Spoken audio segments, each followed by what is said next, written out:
আমি আবারও সেই ভয়ঙ্কর চেরি ফুলের ডিজাইন নিয়ে আপনাদের মাঝে হাজির হলাম। ভয়ঙ্কর কেন বললাম? এটা আসলে ভিডিওর মাধ্যমে আপনাদের আস্তে আস্তে আমি জানিয়ে দিব।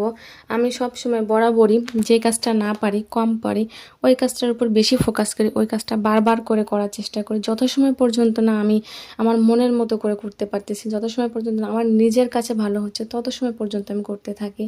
তো আমি যখন প্রথম চেরি ফুল করছিলাম, বিশ্বাস করেন ওটা দেখে তো আমিই ভয় পেয়ে গেছিলাম যে এটা কোনো চেরি ফুল হলো, কিসের ফুল, চেরি ফুল আবার কি, এটা কোনো ফুলের মধ্যে পড়লো।